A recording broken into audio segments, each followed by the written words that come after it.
إن الحمد لله نحمده ونستعينه ونستغفره ونؤمن به ونتوكل عليه ونعوذ بالله من شرور أنفسنا ومن سيئات أعمالنا من يهده الله فلا مضل له ومن يضلل فلا هادي له وأشهد أن لا إله إلا الله وحده لا شريك له وأشهد أن محمدا عبده ورسوله أما بعد فإن خير الحديث كتاب الله وخير الهدي هدي محمد صلى الله عليه وسلم وشر الأمور محدثاتها وكل محدثة بدعة وكل بدعة ضلالة وفي رواية وكل ضلالة في النار. فأعوذ بالله من الشيطان الرجيم. بسم الله الرحمن الرحيم. وإني لغفار لمن تاب وآمن وعمل صالحا ثم اهتدى. وقال تعالى: إلا من تاب وآمن وعمل صالحا فأولئك يبدل الله سيئاتهم حسنات وكان الله غفورا رحيما. وقال أيضا: يا أيها الذين آمنوا توبوا إلى الله توبة نصوحا. وقال تعالى: وتوبوا إلى الله جميعا أيها المؤمنون لعلكم تفلحون. اللهم أرنا الحق حقا وارزقنا اتباعه وأرنا الباطل باطلا وارزقنا اجتنابه. اللهم علمنا ما ينفعنا وانفعنا بما علمتنا وارزقنا علما. رب اشرح لي صدري ويسر لي أمري واحلل عقدة من لساني يفقهوا قولي. برادران اسلام، واجب الاحترام بزرگوں، دوستوں اور عزیز ساتھیوں، لائق احترام ماؤں اور بہنوں، جس عنوان پہ مجھے خطاب کرنا ہے، جیسا کہ ابھی واضح کیا گیا، توبہ مگر کیسے؟ لفظ توبہ اللہ تبارک و تعالی اپنے لیے بھی استعمال کرتا ہے، بندوں کے لیے بھی استعمال کرتا ہے. لقد تاب اللہ علی النبی، اللہ تبارک و تعالی نے توبہ کی. فتوبوا الی اللہ جمیعا ایھا المؤمنون، دیکھو مؤمنوں، تم سب مل کے اللہ کے حضور توبہ کرو. فتلقى آدم من ربه کلمات فتاب علیہ، آدم نے چند کلمات کے ذریعے توبہ کی تو اللہ نے بھی توبہ کی. فتاب علیہ انہ هو التواب الرحیم، بے شک وہ بڑا ہی توبہ قبول کرنے والا اور رحم کرنے والا ہے. تو یہ لفظ توبہ میں لغوی حیثیت سے چند باتیں رکھوں گا، پھر عمومی طور پر اس پر گفتگو کس طرح ہوگی، کیا واقعات ہیں، انشاءاللہ اگلی جو وقت مجھے ملے گا اس میں وضاحت کرنے کی کوشش کروں گا. اللہ تبارک و تعالی توبہ کرتا ہے کا مطلب ہے اللہ نظر کرم کرتا ہے، نظر رحمت کرتا ہے، اللہ توبہ قبول کرتا ہے. تو اسی وجہ سے جب اللہ کا توبہ استعمال ہوگا تو وہاں پر آئے گا تاب علی، اللہ نے ان پر نظر رحمت کیا، فتاب علیہ. اسی طرح بنی اسرائیل کی توبہ ایک عجیب توبہ ہوئی ہے تاریخ کے اندر، کہ جب انہوں نے بچڑے کی پوجا کی تھی تو اللہ تبارک و تعالی نے فرمایا کہ تم اپنے آپ کو قتل کرو تبھی توبہ ہوگی. انکم ظلمتم انفسکم، تمہوں نے اپنی جانوں پر ظلم کیا. فتوبوا الی بارئکم فاقتلوا انفسکم ذالکم خیر لکم عند بارئکم فتاب علیکم. دیکھیے ایک ہی آیت میں یہ دونوں صیغے استعمال ہو گئے. فتوبوا الی بارئکم، تاب الی تو بندے کی توبہ ہے، وہ اس کی طرف رجوع ہو رہا، رجوع ہونا، پلٹ کے آنا، اللہ کے حضور رونا گر گرانا، اپنے گناہوں کی ندامت پشیمانی، یہ ہے صیغہ عربی میں تاب الی۔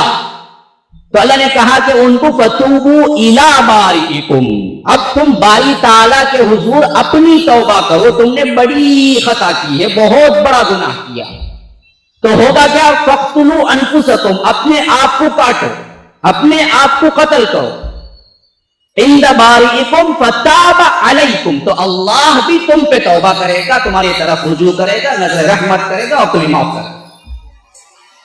تو ایک ہے صیغہ تاب الی اور ایک ہے صیغہ تاب علی۔ تاب علی اللہ اپنے لیے استعمال کرتا ہے اور تاب الی بندوں کے لیے استعمال کرتا ہے۔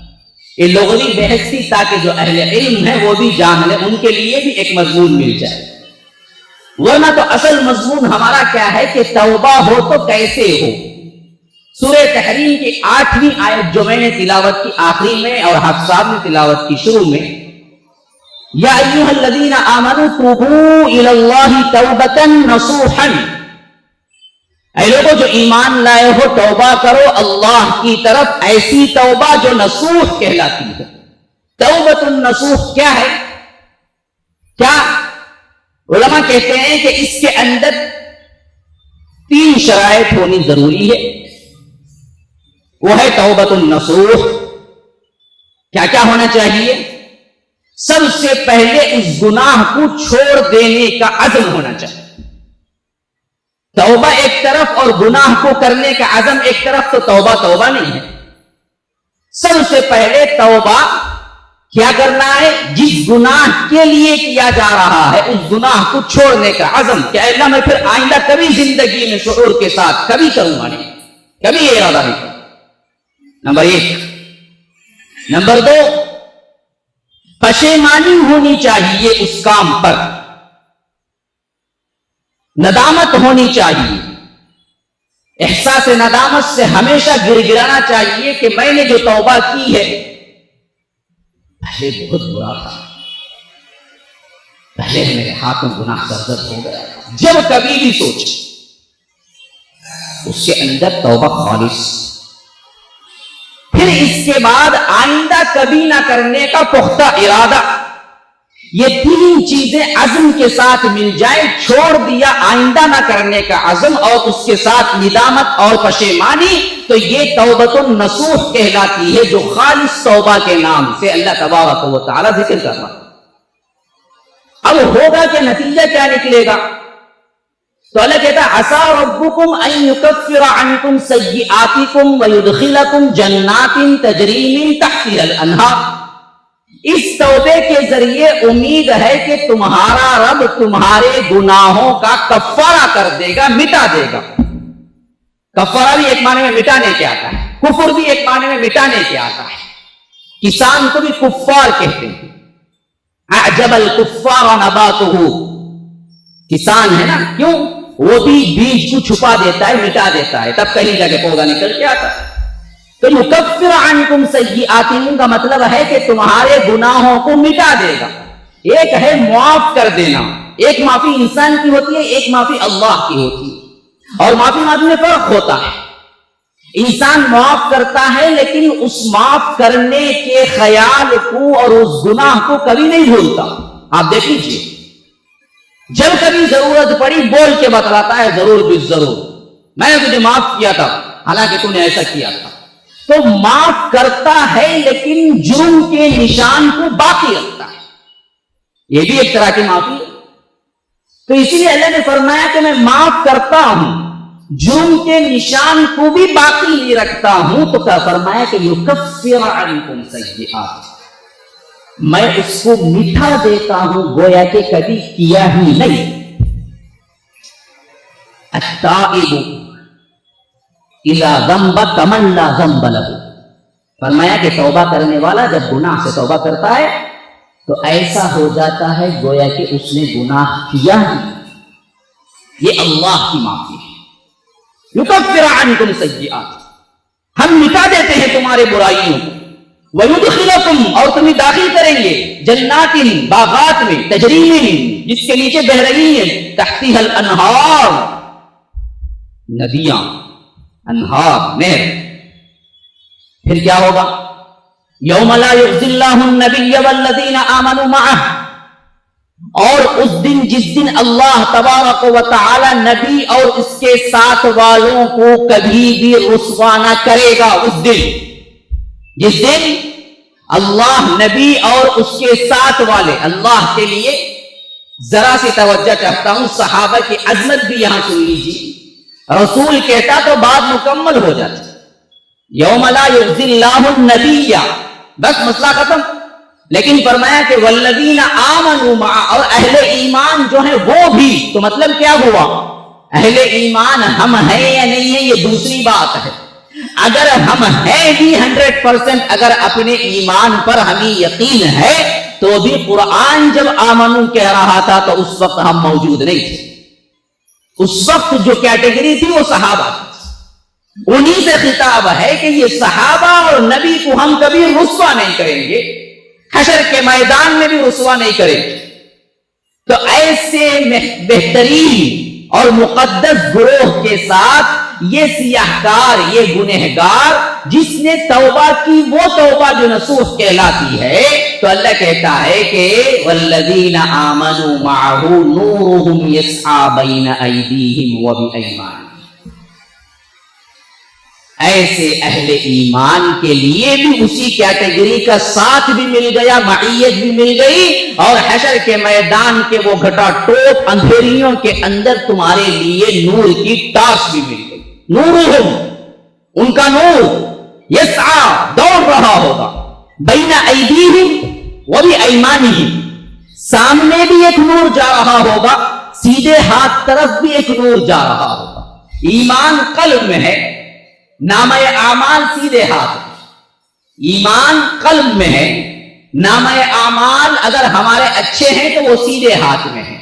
تو ایمان کا نور بین ایدیہم، سامنے سامنے جا رہا ہوگا، یہ ایمان کا نور ہوگا، اور تمہارے سیدھے اچھے اعمال جو ہیں وہ سیدھے ہاتھ طرف دوڑ رہے ہوں گے. دو ٹارچ کی روشنی میں تم وہ اندھیریوں کے گٹا ٹوپ میدان میں جہاں فردن فردن اللہ سے ملاقات کرنا تھرا رہے ہوں گے.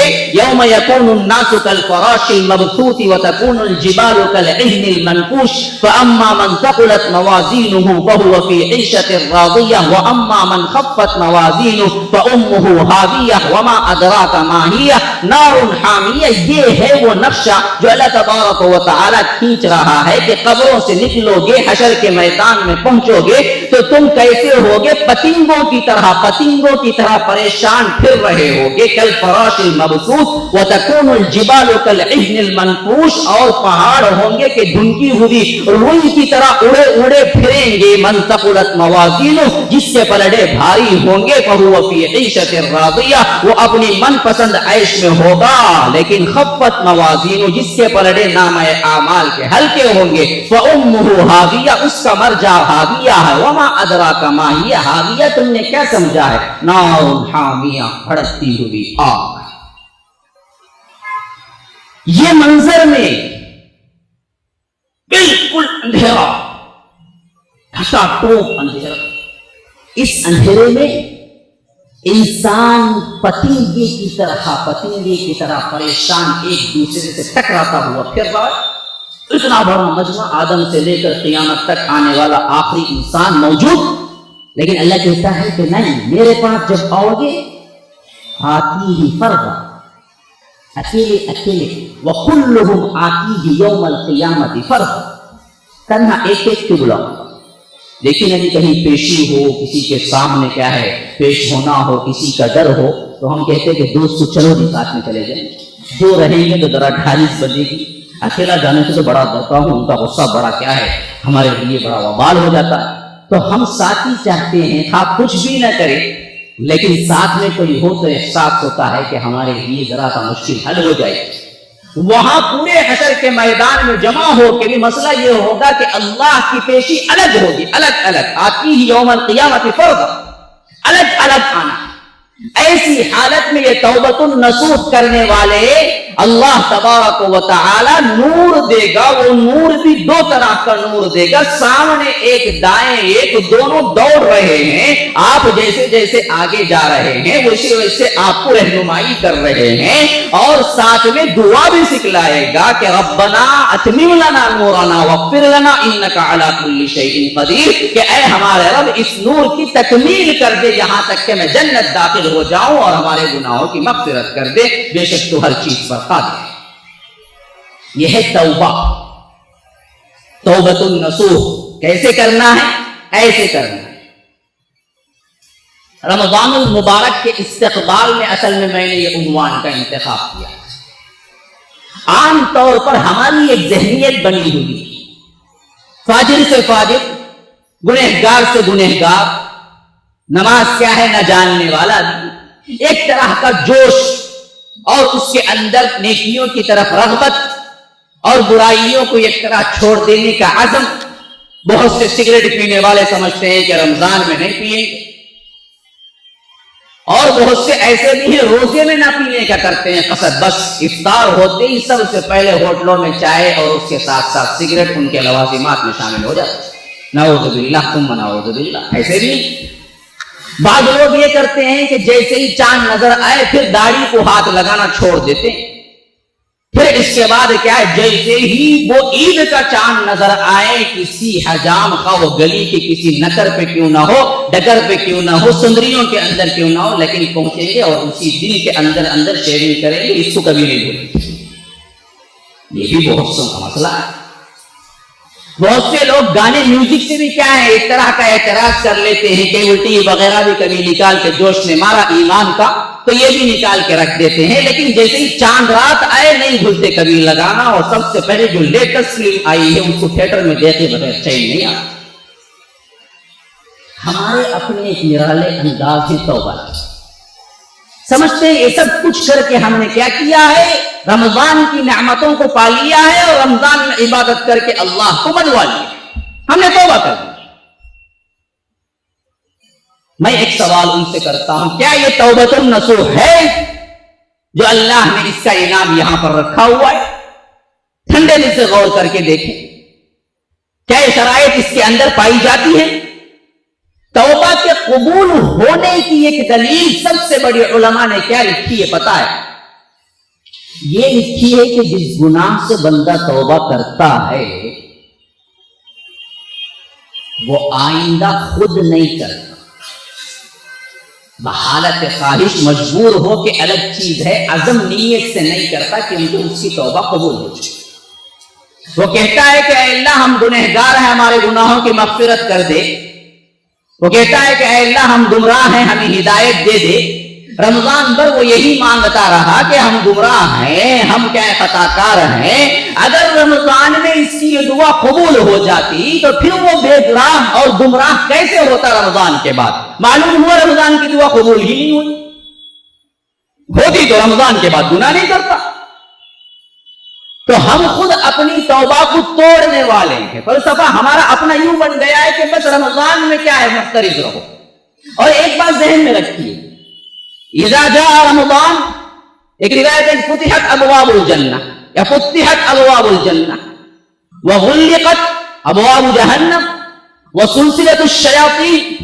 اب یہ تینوں باتیں کئی روایتوں میں آئی ہیں کہ رمضان کا جب مہینہ آتا ہے تو جنت کے دروازے کھول دیے جاتے ہیں، جہنم کے دروازے بند کر دیے جاتے ہیں اور شیطان کو بیڑیاں پہنا دی جاتی ہیں. جب جنت کے دروازے کھل گئے، جہنم کے دروازے بند ہو گئے، شیطان کو بیڑیاں پہنا دی گئی، تو پھر یہاں انسان نما شیاطین کیوں ہوتے؟ یہاں بھی بندہ برائی کرنے والا کرتا ہی رہتا ہے، رمضان میں بھی ہم دیکھتے ہیں. یہ دراصل کیا ہے؟ برائی کا اثر ہے. بعض لوگ اس حدیث کو سمجھ نہیں پائے، بہت سے کیا ہے اس میں وہ لوگ مغالطہ کھاتے ہیں اور کیا ہے بھٹک جاتے ہیں. زہر نے کاٹا، کاٹتے وقت درد نہیں ہوتا، صرف کاٹنے کے بعد بھی ایک عرصے تک درد رہتا ہے. کیوں؟ زہر کا اثر کی طرح ہے نا. اسی طرح شیطان تم 11 مہینے لگا کے چمٹا کے رکھتے ہو تو 1 مہینے چھوڑ کے چلا گیا، تم کیا ہے، اثر تو باقی ہے تمہارے اندر خود، وہ کیوں چھوڑنے والا؟ اس کا ایک مطلب دوسرے مفسرین یہ بھی بیان کرتے ہیں کہ بڑے بڑے شیطانوں کو بند کر دیا جاتا ہے، چھوٹے چھوٹوں کو نہیں، وہ اپنا کام کرتے رہتے ہیں۔ لیکن سب سے زیادہ اصح بات یہی ہے کہ ہمارے اندر وہ گناہ کے 11 مہینوں کے اثرات اتنے پختے جم جاتے ہیں کہ اس 1 مہینے میں چھوڑنے کے باوجود بھی ہم گناہ چھوڑ نہیں پاتے، اثر رہتا ہے۔ تو سب سے پہلی چیز رمضان المبارک کے اہتمام میں یہ توبہ کیسے ہو ہماری، کہ ایسے ہو کہ وہ توبۃ النصوح ہو، اللہ تبارک و تعالی اس کو قبول کر لے، ایک بات۔ دوسری بات یہ سمجھ لیجئے کہ توبہ اللہ تبارک و تعالی کو اتنی پسند ہے، اتنی پسند ہے، اتنی پسند ہے، نیکی کرنے سے کہیں یہ بات نہیں آئی ہے کہ اتنا خوش ہوتا ہے جتنا خوش توبے سے ہوتا ہے۔ آپ حیران ہوں، بخاری و مسلم کی روایت حضرت انس بن مالک وہ کہتے ہیں کہ اللہ کے رسول صلی اللہ علیہ وسلم نے مثال دیتے ہوئے فرمایا، جب آدمی گناہوں سے توبہ کرتا ہے، اللہ کے حضور پہنچتا ہے، تو اللہ تبارک و تعالی اتنا خوش ہوتا ہے کہ تم اس خوشی کا اندازہ اس بات سے کر سکتے ہو کہ ایک آدمی پرانے زمانے میں سفر کے لیے نکلا، زاد راہ اور سامان سفر لے، اور صحرا کا سفر کر رہا تھا، جب سواری تھی، کھانے پینے زندگی کا پورا سامان اسی پر تھا کہ اچانک وہ گم ہو گئی، اور وہ ڈھونڈا ڈھونڈا ڈھونڈا ڈھونڈا یہاں تک کہ وہ نہ پایا تو تھک ہار کے موت کے انتظار میں بیٹھا اور تھوڑی سی نیند لگ گئی۔ نیند سے ہوشیار ہوا تو آنکھیں کھول کے دیکھا تو اس کا پورا ساز و سامان یہ عینی ولی ہے جو پہلے گم ہو چکی۔ اس نے سوچا کہ میں خواب تو نہیں دیکھ رہا ہوں، اٹھا، ہاتھ لگایا، ٹٹولا، دیکھا کہ وہی ہے، کھانا وہی ہے، سواری وہی ہے، تو اب خوشی سے پاگل ہو گیا، پاگل ہو کے اللہ کے شکر ادا کرنے کے لیے الفاظ جو نکالا تو بالکل الٹا نکالا، کہا کہ انت عبدک، حالانکہ انت ربک کہنا چاہیے، اے اللہ تو میرا بندہ ہے، میں تیرا رب ہوں۔ کبھی خوشی میں الفاظ الٹ جاتے ہیں نا جی، کبھی حال ہوتا ہے خوشی کا تو ہمیں محسوس نہیں ہوتا کیا نکل رہا ہے زبان سے، بالکل جو کہنا اس کا الٹ کہہ دے۔ یہ خوشی کی انتہا بتانے کے لیے اللہ کے رسول نے بتایا کہ وہ بندے کی حالت جو خوشی کے اس موقع پہ ہو کے وہ اللہ کو رب بولنے کے بجائے بندہ کہہ دیا اور اپنے آپ کو رب کہہ دیا، تو خوشی کی جس انتہا پہ وہ شخص پہنچا، اس سے بھی زیادہ اللہ خوش ہوتا ہے جب بندہ اس کے بارگاہ میں توبہ۔ اب بتائیے ذرا کون سے عمل کے لیے اتنی خوشی ہے؟ مجھے بتائیے نا کوئی دوسرا ایسا عمل، نماز پڑھنے سے جو خوشی ہوتی ہے، روزہ رکھنے، کون سا عمل ہے کہ ایسی خوشی کا اظہار ہمیں دوسری جگہ ملتا ہے؟ تو اللہ کو یہ فعل اتنا محبوب ہے، اتنا محبوب ہے، اتنا محبوب ہے، اس سے زیادہ کوئی اور فعل محبوب نہیں ہے کہ توبہ کرو، تم توبہ کرو۔ تو معلوم ہوا گناہ کر کے جب توبہ عزم کے ساتھ کر کے پھر نہ کرنے کا عزم کر لیتا ہے تو جو پوزیشن اس کی پہلے ہوتی ہے اس سے بھی زیادہ اونچی ہو جاتی ہے، یہ کرنے کے باوجود گناہ۔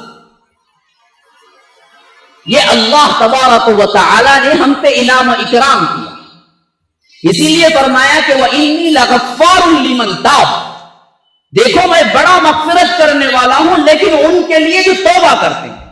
لیکن صرف توبہ پہ قناعت کر کے بیٹھ گئے نہیں، وَآمَنَ وَعَمِلَ صَالِحًا، پھر اس کے بعد کبھی نہ کرنے کا عزم کر کے اپنی اصلاح کر لیتے ہیں اور ایمان لاتے ہیں اور اس کے بعد نیک عمل شروع کر دیتے ہیں، تو اللہ کہتا ہے ایسوں کو میں بڑا غفار، ثم اہتدی، پھر اس کے بعد ہدایت کی راہ پہ چلتے ہیں۔ تو ایسے توبہ کرنے والوں کا ایک دوسرا انعام وہ کیا ہے؟ فرمایا کہ الا من تاب وآمن وعمل عملا صالحا فاولئک یبدل اللہ سیئاتہم حسنات، جو توبہ کرتا ہے پھر توبے کے بعد نیک عمل اور ایمان عمل صالح پہ وہ مستحکم ہو جاتا ہے تو ہم اس کی برائیوں کو بھی نیکیوں میں تبدیل کریں، برائیوں کو نیکیوں میں معاف نہیں کرتا، صرف معافی ہے، پھر میں نے بتایا تھا کفارہ ہے، مٹا دینا ہے، پھر اس سے بھی زیادہ ایک درجہ اب کیا ہے، صرف یہ باتیں نہیں بلکہ جہاں جتنا بڑا گناہ تھا وہاں ایک بہت بڑی نیکی ہے، نیکیوں میں بھی تبدیل کر دیتے، یہ توبہ ہے، لیکن کیسے؟ مستحکم۔ اچھا یہ توبہ کے چند واقعات بھی سن لیجیے جو اللہ کے رسول صلی اللہ علیہ وسلم نے ہمیں حکایتاً بیان کی، بات سمجھ آ جائے اللہ کیسے کیسوں کی توبہ قبول کرتا ہے۔ بنی اسرائیل میں ایک شخص تھا جس نے 99 قتل کیے، 99 قتل، پھر اسے خیال ہوا کہ بہت گناہ کر لیا ہوں، اب تو توبہ کر لینا چاہیے، تو پوچھنے لگا، لوگوں نے ایک عابد صاحب شخص کو بتلایا کہ دیکھو جی بڑا عبادت گزار ہے، جاؤ جا کے فتویٰ پوچھ لو، تو وہ گیا۔ اسی وجہ سے صرف عبادت سے دھوکہ نہیں کھانا چاہیے، ہمیشہ علم اصل چیز ہوتا ہے، عابد سے زیادہ افضل ہے عالم۔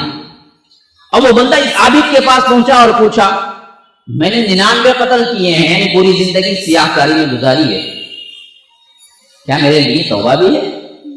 اس نے کہا کہ اللہ کے بندے یہ قتل کے لیے اللہ تعالیٰ کہتا ہے کہ ہمیشہ ہمیشہ جہنم ہے، وَمَن يَقْتُلْ مُؤْمِنًا مُتَعَمِّدًا فَجَزَاؤُهُ جَهَنَّمُ، تو نے ایک نے 99 کیے ہیں، کہاں سے تیری توبہ ملے گی؟ تیری توبہ کیوں ہو سکتی؟ اور وہ بندے کو اتنا غصہ آیا، اٹھ کے اسے بھی قتل کر دیا، پورے 100، 99 تھے پورے 100 کر لیا۔ ابھی دیکھیے اس طرح کی جلاپا پن اس وقت پیدا ہوتا ہے جب انسان مایوس ہو جاتا ہے۔ اسی لیے میں پہلے بھی بتایا تھا کہ گناہ ہوتا ہے، لیکن گناہ کر کے مایوس ہو جانا کفر ہوتا ہے۔ مایوسی اللہ تبارک و تعالیٰ کے دربار میں کبھی کتنا بڑا گنہگار کیوں نہ ہو، اللہ معاف کرنے کے لیے تیار، معاف کر دیتا ہے۔ تو یہ شخص پھر نکلا، پھر پوچھا کوئی ہے؟ تو ایک عالم نے کہا کہ ہاں بھائی ہے، تو غلط جگہ پہنچ گیا تھا، تو نے عابد سے سوال کر لیا صرف عبادت دیکھ کے، مسئلہ اس نے غلط بتایا، اصل میں تو توبہ تیرے لیے ہے، لیکن تو اس کے ساتھ ساتھ عمل بھی شروع کر دے۔ اب تو جس بستی میں رہتا ہے برائی کا گھر، یہ چھوڑ پہلے، نکل یہاں، جہاں مومن اور صالح لوگ رہتے ہیں اس بستی کے طرف سفر کر اور چلا جا، یہ تیرے توبہ کے لیے دلیل بھی بن جائے۔ اب اس نے وہاں سے نکلا اور بھاگا اس بستی کی طرف۔ اب دیکھیے قضا کا معاملہ کیا ہوتا ہے، موت تو اس کو لکھی ہوئی تھی، وہ راستے میں تھا، موت آ گئی، اس کو کون ٹال سکتا ہے؟ ہاں، وَلِكُلِّ أُمَّةٍ أَجَلٌ، ہر ایک کے لیے مدت مقررہ ہے۔ فَإِذَا جَاءَ أَجَلٌ، جب آتی ہے یہ موت، لا يستأخرون ساعة ولا يستقدمون، نہ ایک ساتھ آگے نہ ایک ساتھ پیچھے، نہ ایک گھڑی آگے نہ ایک گھڑی پیچھے، مرنا ہی مرنا ہے، موت آ گئی اس حالت میں۔ اسی لیے یاد رکھ لیجئے اللہ کے بندوں، یہ ہمیشہ ذہن میں رہے کہ ہماری جو زندگی کا ایک لمحہ ہمیں جو مل رہا ہے، کوئی گناہ میں، کوئی ٹی وی میں، کوئی میوزک میں، کوئی فلاں میں، کوئی انٹرنیٹ میں، کوئی فحاشی میں، کوئی عریانی میں، کوئی ڈانسنگ میں، کوئی گانے میں، کوئی شراب میں، کوئی نافرمانی میں، کوئی معصیت میں جو گزار رہا ہے، اللہ کے بندے ذرا سا سوچ، اگر وہ وقت تمہاری موت کا ہو تو ہوگا کیا؟ ہم سمجھتے ہیں کہ ابھی ٹائم پڑا ہوا ہے، ہم سمجھتے ہیں کہ ابھی وقت ہے، ہم سمجھتے ہیں کہ بعد میں توبہ کر لیں گے، ہم سمجھتے ہیں کہ بعد میں معافی مانگ لیں گے۔ اگر کون گارنٹی دیتا ہے کہ تمہارے لیے وقت ہے توبے کا؟ اگر اسی وقت اسی حالت میں، حرام کی حالت میں تمہاری جان نکل گئی، کل قیامت کے دن شراب پی کے مرا ہے تو شرابی بن کے اٹھے گا، زناکاری میں مرا ہے تو وہی حالت میں اٹھے گا، جس حالت میں مرا ہے اسی حالت میں آئے گا۔ کیا اللہ کے دربار میں ایسی حالت میں جانا پسند کرتے ہو؟ کیا اتنی دل دلیری ہے، اتنی جرأت ہے فما اصبرهم على النار، آگ پر اتنی جرات، آگ پر اتنا صبر، کیا بات ہے تمہاری کہ تم گناہوں پہ اتنے اڑے ہوئے ہو؟ یاد رکھ لیجیے عمر بن عبد العزیز نے بہت بڑے خلیفہ گزرے ہیں، بعضوں نے ان کو خلیفہ خامس کہا، خلفائے اربعہ 4 ہیں۔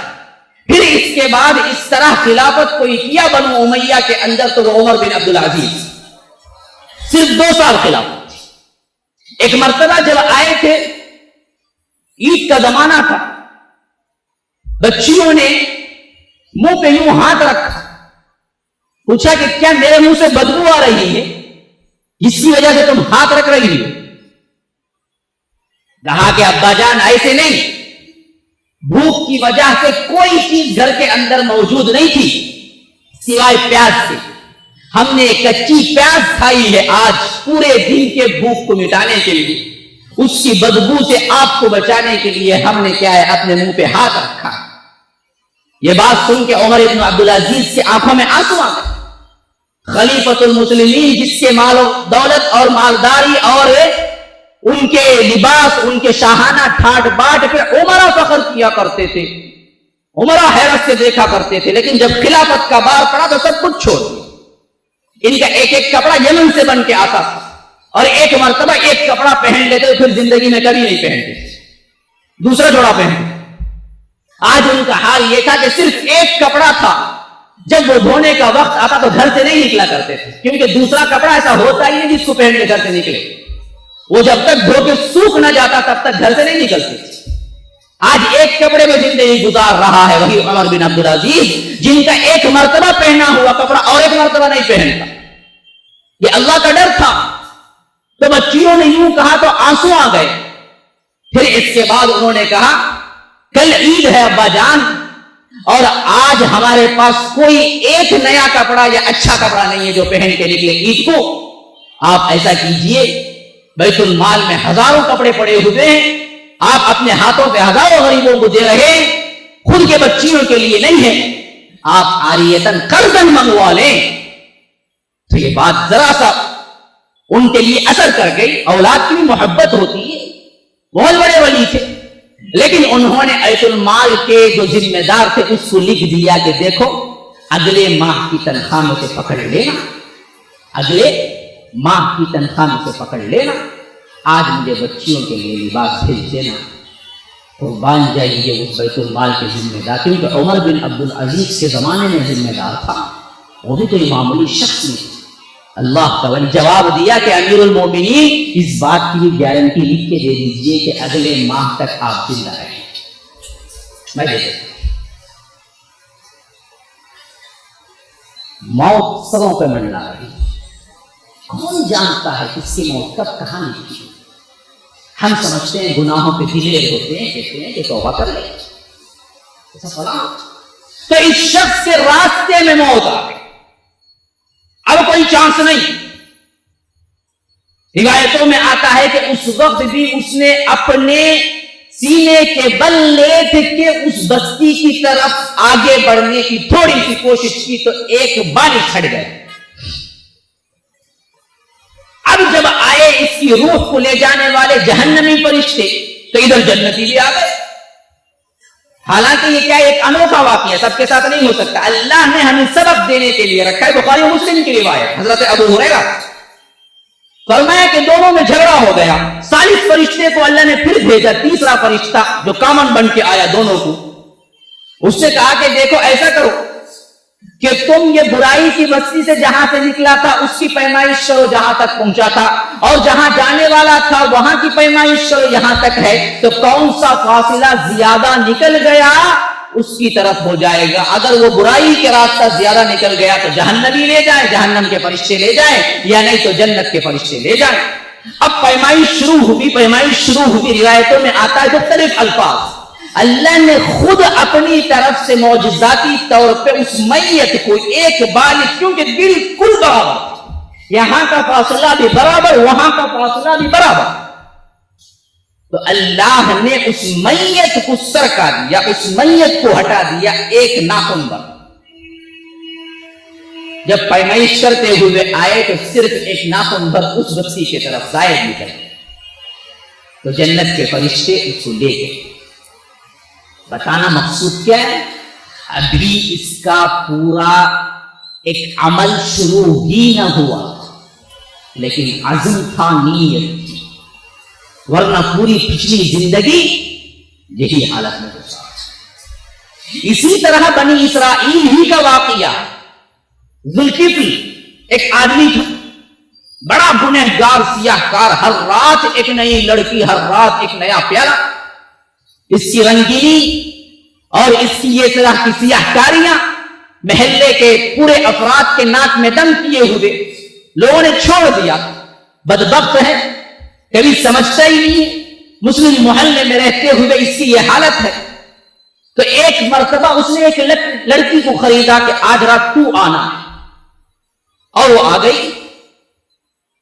محفل شروع ہوئی، شراب کباب کا دور شروع ہوا، تنہائی میسر آئی تو وہ لڑکی تھرانے لگی، کانپنے لگی۔ تو اس نے کہا کہ دیکھ، میں نے تجھے مجبور تو نہیں کیا، میں پیسے دے کے خرید کے لایا ہوں تجھے، تو اپنی خوشی سے آئی ہے یہاں پر، تو کیوں تھراتی ہے؟ میں کیا مجبور کیا تجھے؟ تو اس نے کہا کہ اے شخص، اللہ سے ڈر، مجھے آج پیسے کی مجبوری نے یہ کام کرنے پر مجبور کر دیا ہے، میں ایسی لڑکی نہیں ہوں، میں معزز گھرانے کی لڑکی، میں زانیہ نہیں ہوں، میں رنڈی نہیں ہوں، میرا پیشہ یہ نہیں ہے، حالات کی مجبوری نے مجھے یہاں پہنچا دیا، میں تو زندگی میں پہلی مرتبہ یہ کام کر رہا ہوں، اس وجہ سے اللہ کے خوف سے تھر رہا ہے۔ اب بات کا اثر ہوتا ہے، ماحول کا اثر ہوتا ہے۔ وہ شرابی، اس کبابی پہ ہزاروں علماء نے نصیحتیں کی، پہننے والوں نے ڈانٹا، کوئی اثر کبھی نہیں ہوا اس کا، لیکن آج کی رات کی یہ بات اس کے دلوں کے اندر اثر کر گئی۔ اس نے سوچا کہ ایک بندی اتنی مجبوری کی حالت میں بھی گناہ کرتی ہوئی ڈرتی ہے، جبکہ اللہ نے مجھے اتنا اچھا رکھا ہے، کبھی میں اللہ سے ایسے ڈرا نہیں۔ یاد رکھ لیجیے، اسی وجہ سے یہ بات بھی ذہن میں رکھ لیجیے، مالدار لوگ اگر زکوٰۃ ادا نہیں کرتے ہیں تو وہ غریب کی لڑکی نیلام ہو جاتی۔ کتنے ایسے ہیں جو غریب لڑکیاں جن کے لیے صرف پیسہ وجہ بنا فحاشی و عریانی کے راستے پر جائیں، کیوں؟ مالدار دینے کے لیے تیار نہیں، آج قوم کی خدمت کرنے کے لیے تیار نہیں، لڑکیوں کو سپورٹ نہیں۔ شادی بیاہ کا معاملہ اتنا کٹھن بنا دیا گیا ہے کہ لڑکی کی شادی آسانی سے ہو ہی نہیں سکتی جب تک کہ باپ کا پورا سرمایہ نہیں لگ جاتا ایک اپنی بیٹی کی شادی کرنے میں، تب تک بیٹی کی شادی نہیں ہوتی۔ تو کہاں جائیں گے لڑکیاں؟ فحاشی و عریانی کے راستے پہ جائیں گے نا۔ کتنی قوم کی بیٹیاں ہیں جو اسی وجہ سے، صرف پیسے کی وجہ سے کیا اس راستے پہ چل پڑی۔ تو مالدار لوگ ہمیشہ خیال رکھیں، غریبوں کا حق ہے، حق للسائل والمحروم، ہر ایک کا اس میں حق ہے۔ تو اس نے کہا کہ یہ صرف میں مجبوری کی حالت میں کرتی ہوں، تو اس نے کہا کہ آج تجھے گواہ بنا کے کہتا ہوں کہ میں جو کچھ دیا تھا، جس کے عوض میں کام کرانا تھا، معاف کیا، پیسے بھی لے جا، واپس بھی کرنے کی ضرورت نہیں، اور میں تیرے سامنے تجھے گواہ بنا کے کہتا ہوں کہ میں توبہ کروں۔ وہ بالا خانے پہ رہتا تھا، چڑیاں کر کے اوپر جاتا تھا، اپنے تنہائی میں کیا ہے اتنے رنگ رنگیاں مناتا تھا۔ اب وہ بالا خانے سے اتر کے نکلی، یہ بھی پیچھے وضو کرنے کے لیے سے نیچے اترا، سیڑھیوں پہ گرا، مر گیا۔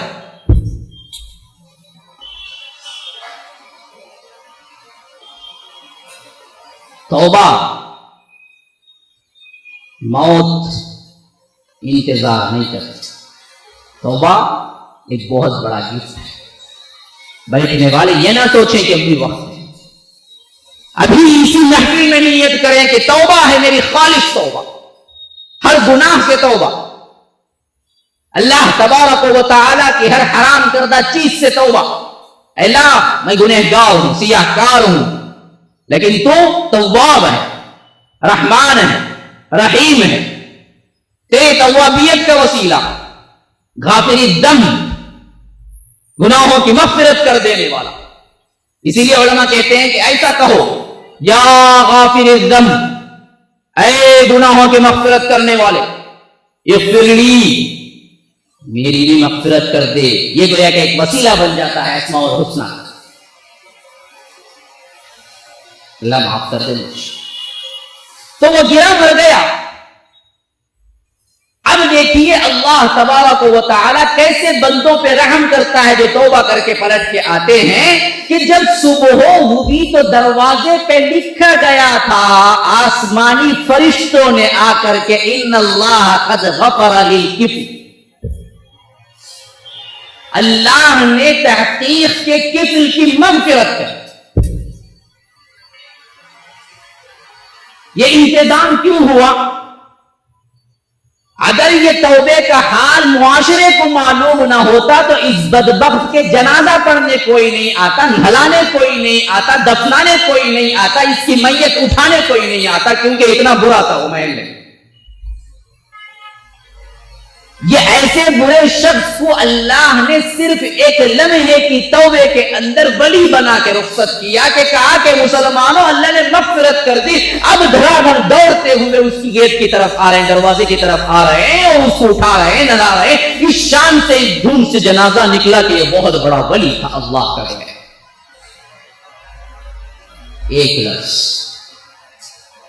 نیت خالص، توبہ، مغفرت، استغفر اللہ، یہ ایک چیز ہے نیتوں کے ساتھ. تو یاد رکھ لیجیے اللہ تبارک و تعالی بندوں کو کہاں پہنچا دیتا ہے، کہاں پہنچا. نبی کے دور کا ایک واقعہ ذرا تفصیل ہے لیکن میں بتلاتا ہوں اس میں کیا نصیحت ہے. کعب بن مالک، مرارہ بن ربیع، ہلال بن امیہ، 3 صحابہ ہیں.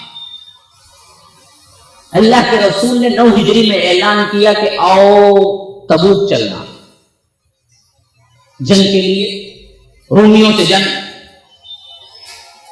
حضرت کعب بن مالک کہتے ہیں بڑے بڑے کے صحابی ہیں، یہ سابقون الاولون میں شمار ہوتے ہیں، انصار بیعت عقبہ میں شامل ہوئے تھے. وہ کہتے ہیں کہ میں کبھی اتنا مالدار نہیں تھا جس وقت میں اتنا مالدار تھا، اور کبھی میرے پاس اتنی اچھی سواری نہیں تھی جس وقت یہاں پر تھی. تو میں نے اللہ کے رسول کے اس اعلان کو سمجھا کہ ایک تبوک کو کوئی پیدل چل کے جا رہا ہے، کوئی سوار جا رہا ہے، قافلہ لمبا ہے، 30,000 کا لشکر ہے، آہستہ آہستہ گزرے گا. تو میرے پاس تو تنو من گھوڑا ہے، جب چاہے میں مہینوں کا سفر دنوں میں کر لوں گا اور مل جاؤں گا. یہ سوچ کے میں نے اللہ کے رسول کے لشکر کے ساتھ نہیں نکلا اور آج کل کے ٹالتا رہا، یہاں تک کہ معلوم ہو اللہ کے رسول واپس مدینہ آ رہے ہیں. آج تو بہت بڑی غلطی ہو گئی. اللہ کے رسول نے اعلان جہاد کیا اور صحابی رسول نے اس لبیک نہ کہا اور اللہ کے رسول پلٹ کے مدینہ آ. اب جو صحیح میں ہی منافق تھے، نام کے مسلمان تھے، وہ تو جھوٹے بہانے بنانے لگے. اب ان لوگوں کے اندر جب کھلبلی مچی تو انہوں نے کہا کہ بھائی گھر میں بیمار تھا، والدہ بڑے بیمار تھے، میرے لیے کیا ہے ان کی تیمارداری کرنا تھا، گھر میں کوئی اور بندہ نہیں تھا. کوئی اور عذر کوئی لگاتے ہوئے جا رہا ہے، کوئی پٹی باندھ کے اللہ کے رسول کے پاس آ رہا ہے، جھوٹ بول رہا ہے. اللہ کے رسول کہہ رہے ہیں کہ چلو جی معاف کیا، چلو جی معاف کیا. حالانکہ اللہ کے رسول کو معلوم ہو جاتا یہ مطلب جھوٹ بول رہا لیکن منافق تھا. تو اللہ کے رسول صلی اللہ علیہ وسلم نے اس سے بات پوچھ نہیں کی، چلو چلو چلو. کعب بن مالک کہتے ہیں کہ میرے پاس زبان دانی کا بڑا ملکہ تھا، میں اچھا بات کر لیتا. اگر رسول کے معاملے کے برعکس کوئی سادہ انسان ہوتا تو میں کسی بھی طرح اس کو پٹیا لیتا، کسی بھی طرح اس کو مائل کر لیتا. لیکن یہاں رسول کا معاملہ تھا اور میں سمجھ رہا تھا کہ اگر میں جھوٹ بول کے باہر نکلوں گا وحی کے ذریعے معلوم ہو جائے گا کہ کعب نے جھوٹ بولا. میں رسول سے کیسے جھوٹ بول سکتا؟ قبیلے والوں نے بھی سمجھایا کہ دیکھو کعب تم نے کبھی غلطی نہیں کی، کبھی رسول کی نافرمانی نہیں کی، ایک مرتبہ جھوٹ بولنے سے کیا ہو جاتا ہے؟ چلو جا کے بول دو کہ تمہارے لیے تم بیمار تھے یا کوئی اور عذر تھا، اللہ کے رسول کہتے ہیں کہ معاف کر دیا تو اللہ نے بھی معاف کر دیا، چلو تم نکل کے آ جاؤ۔ یہی جھوٹے بہانے ہم بھی کیا تلاش کرتے رہتے ہیں ہمارے گناہوں میں۔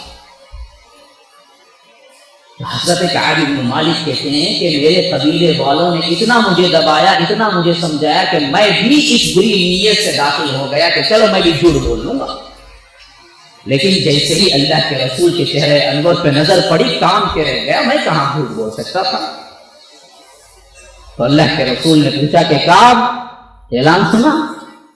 کہا کہ سنا حضور۔ آئے نہیں؟ اب حضرت کعب کی گویا کہ جان نکل رہی، کہا کہ اللہ کے رسول، اللہ کی قسم مجھے زبان دانی کا بڑا ملکہ ہے، کوئی اور ہوتا ہے اللہ کے رسول تو میں کوئی بھی بہانہ کر لوں، لیکن آج آپ اللہ کے رسول ہیں اور میں آپ سے کوئی جھوٹ نہیں بول سکتا، اور میں کوئی بلا ارادہ بھی نہ آنے کا قصد نہیں کیا، بلکہ مجھے مسئلہ صرف یہ تھا کہ آج کل کے معاملے میں یہاں تک پہنچا کہ آپ واپس آئے، ورنہ کوئی نیت اور ارادے کے ساتھ معاملہ نہیں تھا۔ تو اللہ کے رسول یوں دیکھا غصے سے اور کہا کہ جاؤ کا تمہارا معاملہ اللہ کے حوالے ہے، میں کچھ نہیں بول سکتا۔ حضرت کعب بن مالک کو واپس بڑا معاملہ کر دیا، معاف نہیں۔ اللہ کے رسول نے ریٹرن کر واپس آ کے پوچھا کہ میری طرح کوئی اور بھی ہے؟ تو لوگوں نے بتلایا کہ تمہاری طرح اور دو بھی ہیں جنہوں نے سچ کہا، ایک مرارہ بن ربیع ہے، ایک ہلال بن امیہ ہے۔ تو میں نے کہا کہ چلو میرے تو دو ساتھی اور مل گئے، لیکن میں جھوٹ نہیں بولوں گا کسی حالت سے۔ واپس آ گئے۔ اب یہ واپس جا کے گھر نہیں پہنچے، اللہ کے رسول نے اعلان کیا کہ لوگوں کعب بن مالک، مرارہ بن ربیع اور ہلال بن امیہ سے کوئی بات چیت نہ کرے، مکمل بائیکاٹ، کوئی سلام کلام نہیں۔ وہ کہتے ہیں کہ ابو قتادہ میرے پڑوسی تھے اور بڑے میرے جگری دوست تھے، اور جب بھی گزرتا میں کہتا کہ السلام علیکم، وہ منہ پھیر لے کے چلے جاتے۔ ایک مرتبہ تو اتنا غصہ آیا کہ چھت پہ چڑھ گیا اوپر، پکار کے کہا کہ قتادہ، جواب نہیں، پھر کہا کہ قتادہ، جواب، پھر کہا کہ قتادہ، جواب، پھر کہا کہ اللہ کی قسم، اللہ کا واسطہ دے کے کہتا ہوں کہ تمہیں کیا ہو گیا ہے، کیا میں تمہارا جگری دوست نہیں ہوں؟ انہوں نے جواب دیا سب ہے، لیکن اللہ کے رسول کا حکم ہے، میں بات نہیں کر سکتا۔ یہ اطاعت ہے۔ کعب بن مالک کہتے ہیں کہ میں جوان بھی تھا اس وقت، اور میری پوزیشن بھی بڑی پختی تھی صحابہ کے اندر۔ تو ایک دن یوں بھی ہوا کہ بازار کی طرف جا رہا تھا، بس پکار رہا تھا بازار میں، بھائی کوئی کعب بن مالک کا پتہ وتا بتائے۔ تو میں نے پلٹ کے پوچھا کہ کیا میں ہی کعب بن مالک ہوں؟ کہا کہ میں روم کے بادشاہ کی طرف سے آیا ہوں۔ اچھا کیا ہے؟ کہا کہ کوئی بات نہیں، کہ میرا بادشاہ تو میرے لیے ایک لیٹر دیا ہے۔ پوچھا کہ اچھا لاؤ، لیٹر کھول کے پڑھا تو لیٹر میں لکھا ہوا تھا کہ مجھے معلوم ہوا ہے کہ تمہارے صاحب تم سے ناراض ہیں اور تمہیں کیا ہے معاشرے سے باہر نکال دیا ہے، ایسے کرو کہ اگر تم میرے پاس آ جاؤ تو میں تمہیں وزیر بھی بنا دوں گا اور ساتھ میں تمہیں بہت زیادہ سونا مال و دولت بھی دوں گا۔ دیکھیے کیسے کیسے آدمی ہے، ہمارا معاملہ ہوتا تو آیا دیکھے کیا کہ انہیں بولا نہیں، ویسا نکل کو بدلا دوں دیکھو بھائی، اب جا کو بدلا دوں۔ وہاں معاملہ صحابہ کا، انہوں نے کہا کہ آزمائش پہ آزمائش، اور اس سے سفیر سے پوچھا جواب چاہتے ہو؟ جا کہ ہاں جواب چاہتا ہوں، دیکھو جواب۔ پھر انہوں نے کیا کیا کہ تندور کی طرف گئے، آگ جلائی اور وہ آگ میں وہ پیپر ڈال دیا، کہا کہ یہی جواب ہے، جا کے تیرے بادشاہ کو بول دے۔ بدبخت، تو میرے ایمان کو جانچ رہا۔ اب یہ چلے گئے 40 دن اسی حالت میں گزر گئے، تو اللہ کے رسول کا ایک دوسرا فرمان آیا کہ آج سے کعب بن مالک اپنی بیوی کے ساتھ بھی نہیں رہ سکتے، بیوی الگ میکے میں جائے وہ الگ۔ کعب بن مالک دوڑتے ہوئے آئے، کہا کہ اللہ کے رسول یہ تو بتا دیں کہ طلاق بھی دے دینی ہے؟ کہا کہ نہیں، طلاق نہیں دینا، الگ الگ رہنا، بس وہ میکے میں جائے تم اپنے گھر۔ ابھی 10 دن گزرے، پھر 50 دن اس امتحان میں، ابتلا میں انہوں نے گزاری، جس کا اللہ نے خود ذکر کیا ہے کہ ایسا ہو گیا تھا کہ باوجود انہیں زمین کشادہ ہونے کے تنگ رہے۔ کوئی مسلمان بات نہیں کرتا ہے تو کتنی تکلیف ہے۔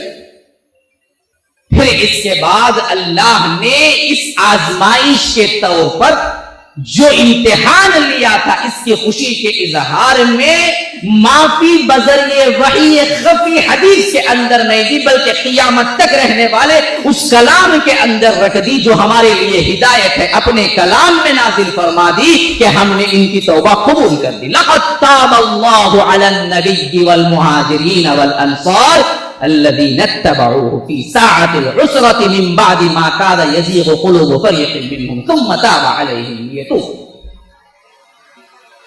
توبہ کا بڑا انوکھا جس کے لیے میں واقعہ سنایا ہوں وہ بھی سنیے۔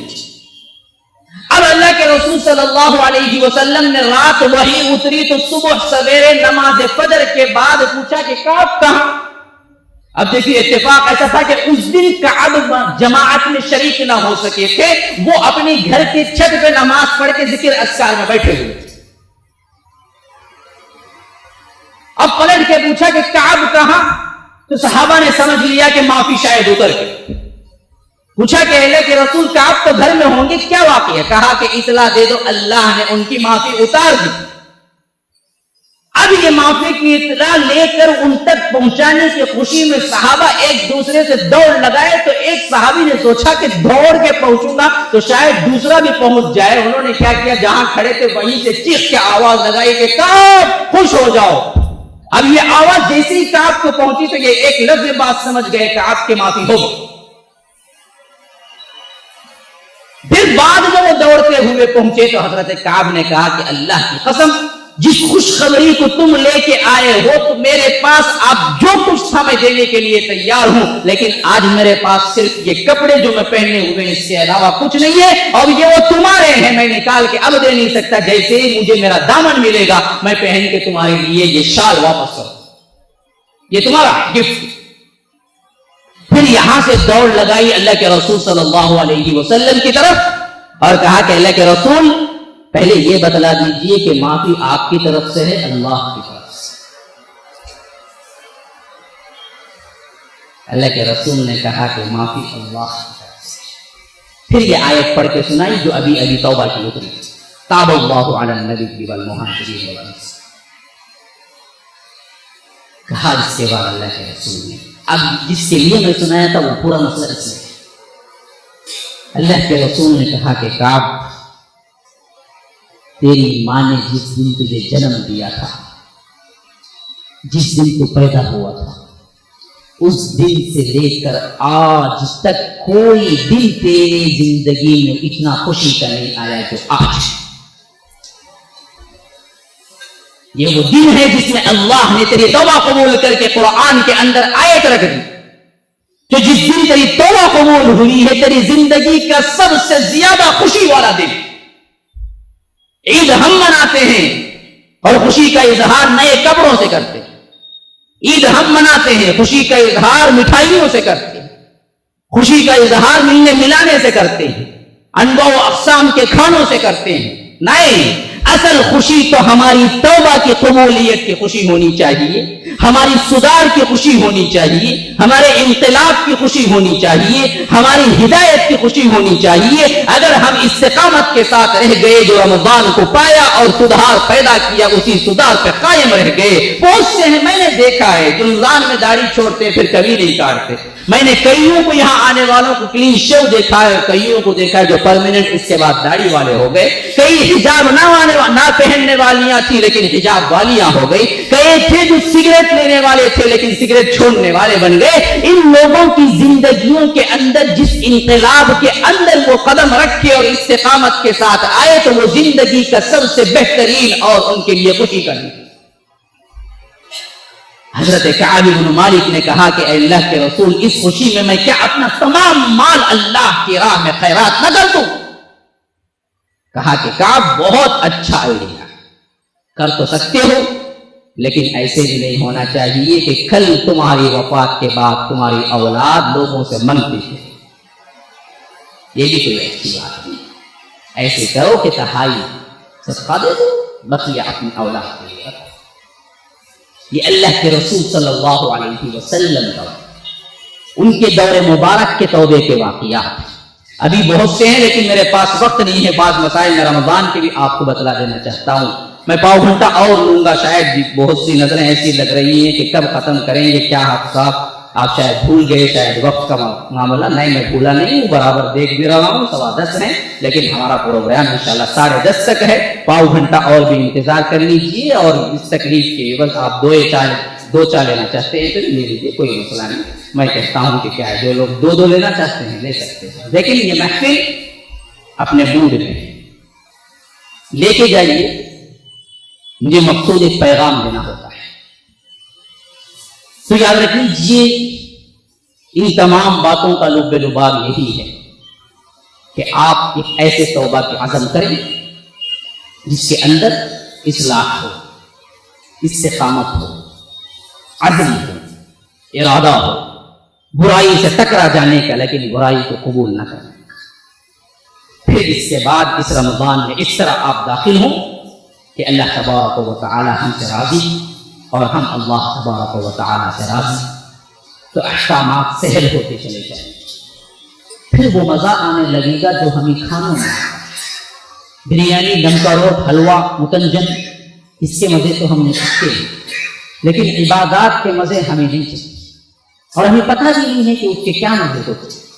اللہ کی قسم یاد رکھ لیجیے، اگر اس کا تھوڑا سا مزہ بھی اللہ تبارک و تعالی ہمیں عطا کر دے، پھر تو عبادتوں میں ایسے مزے آئیں گے کہ آپ دنیا کے کسی کھانوں کے اندر موجود نہیں۔ یہ ایسے ہی عبادتوں کا مہینہ ہے جو اللہ تبارک و تعالی نے ہمیں دیا ہے، اور اس کی سب سے اہم خصوصیت اللہ تبارک و تعالی نے کہا کہ یہ میرے لیے، اور اس کی حقیقت اللہ کے مقرب ترین بندے بن جانا ہے۔ ہر شکل کی ایک حقیقت ہوتی ہے۔ مثلا آپ کے پاس موبائل ہو اور آپ کہیں کہ میں موبائل رکھا ہوں، مطلب کیا ہے؟ رابطہ رکھا، یعنی فون سم بھی ہے، کال کر بھی سکتا ہوں، کال اٹینڈ بھی کر سکتا ہوں، مطلب اس کا یہی ہے۔ موبائل تو رکھے ہیں، لاؤ بھائی ذرا فون کر، نہیں بھی سیمت نہیں ہے اس کے اندر، پھر کہیں گے بولے موبائل رکھنے کے لیے پوچھیے نہیں۔ موبائل شکل ہے، حقیقت اس کی رابطہ ہے۔ ہر ایک شے کی ایک حقیقت ہے، شکل کے علاوہ۔ فین ہے، ہوا دینا، فین ہے، وہ پٹے بڑے بڑے ہی بھائی، لیکن چلتا نہیں، نکالو اسے پھر رکھے نہیں۔ تو اصل چیز وہ ہوتی ہے جو نظر نہیں آتی، نظر آنے والی شکل ہوتی، اس کی حقیقت ہوتی۔ تو بعین ہی اسی طرح روزہ شکل ہے، لیکن اس روزے کی حقیقت کیا ہے؟ تقویٰ ہے۔ اسی لیے اللہ نے فرمایا کہ کتب علیکم الصیام کما کتب علی الذین من قبلکم لعلکم تتقون۔ اصل غائیت کیا ہے، اصل حقیقت کیا ہے؟ تقویٰ آنا چاہیے تمہارے اندر، اللہ کا ڈر پیدا ہونا چاہیے۔ وہ کیسے ٹریننگ کرو؟ 11 ماہ حرام سے رکو، حلال کھاؤ، 1 ماہ حلال سے بھی رکو۔ کیوں؟ 11 ماہ حرام سے رکنا، اس کی ٹریننگ ہونی ہے۔ اس وجہ سے 1 ماہ ایسے کرو کہ حلال سے بھی رک جاؤ، کھانا حلال مت کھاؤ، پینا حلال مت پیو، بیوی سے ملنا حلال مت ملو۔ ملیں گے تو روزہ ٹوٹ جائے گا، کھائیں گے تو روزہ ٹوٹ جائے گا، پیئیں گے تو روزہ ٹوٹ جائے گا۔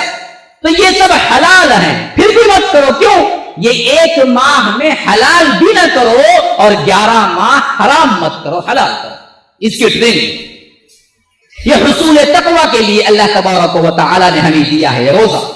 اب کوئی بندہ کہتا ہے کہ روزہ رکھتا ہوں 30 روزے مکمل، لیکن نہ تقویٰ ہے، نہ انقلاب ہے، نہ برائی کو چھوڑا ہے، نہ پہلی زندگی کے اندر سے کوئی تبدیلی ہوئی ہے، تو پھر تو کیا ہے؟ آپ نے شکل تو پکڑ کے رکھ لی، حقیقت کو برباد کر۔ بعض اس میں رکھنے میں بھی کیا ہے بہت زیادہ ہی حجت کرتے، ذرا سی بخار لگی، ذرا سی سردی لگی، روزہ نہیں رکھا، کیا کمزوری ہو جاتی ہے؟ اچھا اس میں بھی ہوتی کیا ہے، کتنے چیزوں میں ہوتی تو آفس جانے میں ہوتی، کمانے میں ہوتی، برداشت کرتے نہیں کرتے، جاتے نہیں جاتے، کماتے نہیں کماتے، ان سب چیزوں کے لیے قربانی ہے، کوشش ہے، جدوجہد ہے، سب ہے۔ روزے کے لیے اتنا معمولی بات ہے کہ جو جیسے ہی کچھ نزلہ ہو جائے روزہ چھوڑ دیا، بڑا معاملہ ہو جائے روزہ چھوڑ دیا، ذرا سا کیا ہے طاقت کمزوری محسوس ہو روزہ توڑ دیا۔ تو یاد رکھ لیجیے ایک روزہ بھی جو رمضان کا توڑا ہے بلا عذر، اس کا کوئی بدل ہی نہیں ہو سکتا، اور اس ایک روزے کی بات اس میں انسان جہنم میں ہمیشہ ہمیشہ کے لیے جا سکتا۔ یہ ہمارے اوپر فرضیت کے ساتھ ہے۔ اور بہت سے کیا کرتے ہیں، بڑا روزہ چھوٹا روزہ تقسیم کر کے رکھتے ہیں، کیا کرنا کہتے ہیں یہ پہلا بڑا روزہ بھائی۔ اب دیکھو نا مسجدیں ایسے بھریں گے جو پورے سال نماز پڑھتے ان کو جگہ ملتی نہیں، ان کو چپنا کے پاس جگہ۔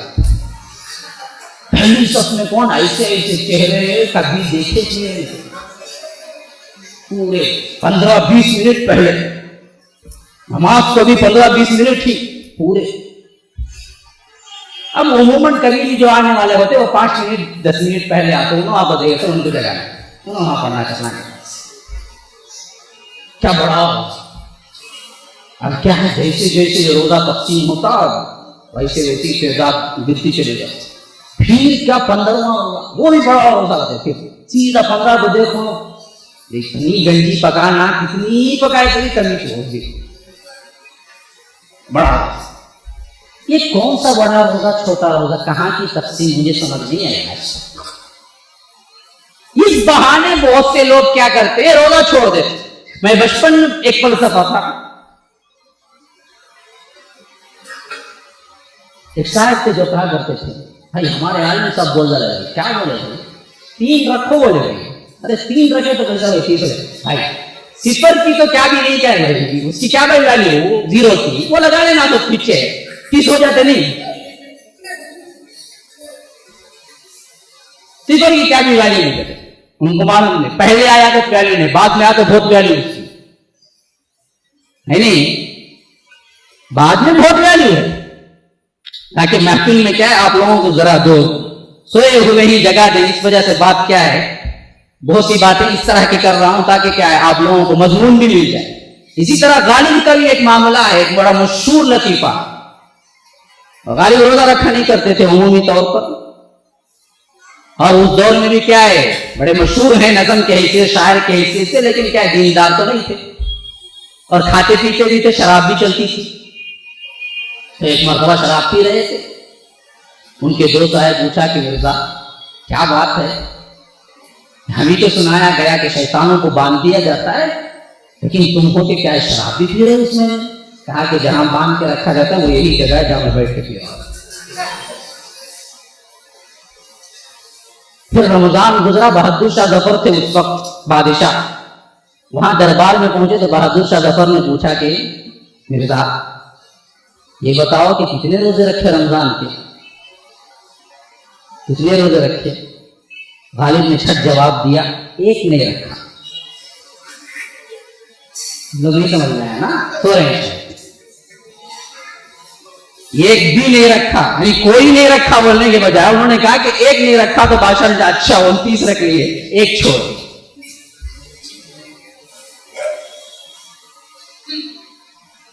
اب حسنیے ہیں، بات چیت اب ذرا اب جاگ چکے ہیں، تو اب آئیے محفل کی طرف۔ روزے کے متعلق سب سے اہم چیز جو ہے وہ تقوی ہے۔ اس تقوی کے حصول کے لیے سب سے اہم چیز کیا ہے؟ توبہ ہے۔ اسی لیے اللہ کے رسول صلی اللہ علیہ وسلم نے ہمیں خاص ہدایت دی کہ رمضان کے مہینوں میں 4 باتوں کا بڑے اہتمام کے ساتھ تم کیا کرو۔ صحابہ نے پوچھا اللہ کے رسول کیا ہے؟ کہا کہ ایک لا الہ الا اللہ کا ذکر کبھی نہ چھوڑنا، اور یہ ایسا ذکر ہے کہ یاد رکھ لیجیے آپ کو کبھی تکلیف نہیں ہوگی، کام کو جا رہے ہیں آپ اس کو نکل رہے ہیں، لا الہ الا اللہ کہا کرو، لا الہ الا اللہ پڑھتے رہا کرو۔ اور دوسری چیز کہا کہ استغفر اللہ کہنا کبھی نہ بھولنا، یہ دو چیزیں اگر تم التزام کر لو گے اس روزے میں تو اس کے عوض دو چیزیں تمہیں خود بخود مل جائیں گی اور یہ تمہارے لیے بہت ضروری ہے، چھٹکارا نہیں ہے اس سے۔ پوچھا وہ کیا؟ کہا کہ ایک جہنم سے چھٹکارا اور جنت میں داخل۔ یہ دو چیزیں کرو، ان دو چیزوں سے پناہ مانگو، پھر تو تمہارا رمضان کیا ہے؟ برکتوں والا ہے۔ تو اس حیثیت سے اپنے تقوی کو بناؤ اور توبہ استغفر اللہ استغفر اللہ استغفر اللہ کے ذریعے اس توبے کی کنڈیشن کو پختہ کرو، تو گناہوں کی طرف اگر خیال بھی آئے تو اللہ تبارک و تعالی اپنے رحمت کے فرشتوں سے آپ کو ڈھارس بنائے گا اور برائیوں سے کھینچنے میں اور رکنے میں مدد دے گا۔ اب اس حیثیت سے آگے بڑھیے، چند مسائل کا ذکر کر کے بات کو ختم کر دیتا ہوں جو عام غلط فہمی۔ روزہ صبح صادق سے لے کر جیسے ہی فجر کی اذان یا وقت شروع ہو جاتا ہے وہاں سے روزے کا وقت ختم ہو جاتا ہے۔ نماز فجر کا وقت شروع، سحری کا وقت ختم، وہاں سے لے کر سورج غروب ہونے تک کھانا پینا، بیوی سے ملنا، عمدن خے کرنا، اس روزہ ہو جاتا ہے۔ بس اس کے علاوہ کوئی اور چیز سے روزہ نہیں ہو عمدن۔ لیکن ایک دوسری بات ہے، سہون، بھول کے کھا لیا، بھول کے پی لیا، تو اللہ کے رسول نے فرمایا کہ یہ اللہ کی طرف سے صدقہ ہے، اس سے روزے پہ کوئی اثر نہیں ہوتا، کوئی اثر نہیں ہوتا۔ عمدن کھانا پینا اور بیوی سے ملنا، اور اسی طرح ہاتھ ڈال کے خے کرنا، خود بخود خے آ جائے روزہ نہیں ٹوٹتا۔ اب اس حیثیت سے بات کو سمجھ لیجئے کہ تھوک کا نگلنا، بلغم کا بھی کبھی کبھار کیا ہے، کوئی حیثیت عمومی طور پر بلغم تھوکتا ہی ہے بندہ، لیکن کبھی کبھار اندر چلا جائے تو اس کا ہو جانا، اور اسی طرح گرمیوں میں کیا ہے، پانی سر کے اوپر ڈال لینا اور نہانا، اور اسی طرح خوشبو لگا لینا، یہ تمام چیزیں جائز، اس سے روزے پہ کوئی اثر نہیں پڑتا۔ عمومی طور پر جو غلط فہمیاں ہمارے اندر پائی جاتی ہیں، نہانا نہیں ہے، فلاں نہیں کرنا ہے، ناخن نہیں کرنا ہے، تھوک نہیں نکلنا ہے، بلغم، یہ تمام چیزیں اپنی طرف سے ہیں، اس کے لیے کوئی دلیل نہیں، اس سے روزے پہ کوئی فرق نہیں پڑتا۔ صرف غروب آفتاب تک ان چیزوں سے احتراز کا نام روزہ ہے۔ اب اس روزے میں سب سے اہم چیز تو تقویٰ ہے، لیکن اصل میں یاد رکھ لیجئے ظاہری طور پر احکامات کے لحاظ سے ہمیں جس طرح کھانے پینے سے رکنا ہے، اسی طرح زبان کی خاص کر جو برائیاں، غیبت، چغلی، جھوٹ، فحاشی اور اسی طرح بری باتیں، ان تمام کو بھی اسی حیثیت سے حرام کیا گیا ہے جس حیثیت سے کھانا پینا آپ کے لیے حرام ہے، وہ بھی حرام ہے۔ اور سحری کا آخری وقت میں کرنا اور افطاری کا پہلے وقت میں کرنا اللہ کے رسول صلی اللہ علیہ وسلم کا معمول ہے، اور سحری میں بھی کھجور کھانا اللہ کے رسول صلی اللہ علیہ وسلم کا معمول ہے، اور افطار کھجور سے کرنا، نہ ملے تو چوہارے سے کرنا، نہ ملے تو پانی سے بھی کیا جا سکتا ہے۔ اور اس سلسلے میں کسی کو کرانا ہے تو ثواب بغیر اس کے کھاتے میں کٹوتی کے اللہ کے رسول صلی اللہ علیہ وسلم نے فرمایا کہ اس کے لیے بھی وہی ثواب لکھا جاتا ہے، خواہ وہ ایک گھونٹ پانی ہی کیوں نہ دیتا۔ تو اس حیثیت میں آگے بڑھ کے لوگوں کے لیے کروانا بھی بہت بڑے ثواب کا کام ہے، لیکن رات میں اللہ کے رسول نے فرمایا دن کا روزہ تو فرض ہے، لیکن رات کا قیام تمہارے لیے نفل ہے، فرض تو نہیں لیکن بہت بڑا ثواب کا ہے۔ تو اپنے اوقات کو بچاؤ اور رات کے قیام میں سب سے زیادہ اہمیت دو، وقت صرف کرو، اور اس بات کے قیام میں اللہ تبارک و تعالی کا قرب حاصل کرنے کی کوشش کرنا، یہ خاص کر ان لوگوں کے لیے جو واقعتاً سدھار کی زندگی اگلے رمضان کے بعد بھی گزارنا چاہتے ہیں، ان کے لیے بہت بڑا ٹانک ہے، طاقت کی ٹانک ہے۔ اسی سے آپ کے اندر تقویٰ مستحکم ہوتا ہے اور گناہوں کو چھوڑنے کا پاور حاصل ہوتا ہے۔ تو اس وجہ سے تراویح جو ہمارے لیے کیا ہے، یا تو جھگڑوں کا باعث بن گئی ہے، یا تو نماز پڑھتے ہی نہیں ہیں, سمجھتے ہیں کہ وہ سب چیزیں کیا ہے کہ 5 وقتہ نماز پڑھ لیے بس کافی ہے, بہت زیادہ ہے, یا نہیں تو 8-20-20-8 کے اس میں اتنے جھگڑے ہوتے ہیں کہ مسئلہ ہی وہاں دب جاتا ہے کہ اصل قیام ہے, اصل یہ مسئلہ نہیں ہے, اصل تو قیام ہے. تو اللہ کے لیے اس کی قیام کی عادت ڈالیے اور یہ مت سمجھیے کہ یہ چیز کیا ہے, ایک نفل ہے اور اس میں معاملات یوں ہیں اور یہ جھگڑے ہیں. نہیں, تو جو بھی جس مسجد میں بھی جائے اصل چیز قیام کو مد نظر رکھے اور اپنے تہجد کو, اپنی تراویح کو اگر ان دونوں میں سے کوئی ایک کو استحکام کے ساتھ, اہتمام کے ساتھ پورے رمضان میں ادا کرتا رہے, اختلافات سے بچے اور اپنے روزوں کو اللہ تبارک و تعالی کے لیے خالص کرے اور خاص کر زبان کی برائیوں سے احتراز کرے اور زیادہ سے زیادہ ذکر اذکار اور کلام اللہ کی تلاوت میں صرف کرے. کوئی سوال ہو تو کر لے سکتے ہیں. اس سلسلے میں نے بالکل بڑا مختصر جامعی الفاظ میں آپ لوگوں کو صیام کے بارے میں بتلایا ہے. هذا وبالله التوفيق صلی اللہ وسلم علی نبینا محمد. اسأل الله لي ولكم ولسائر المسلمين من كل ذنب فاستغفروه انه هو الغفور الرحيم.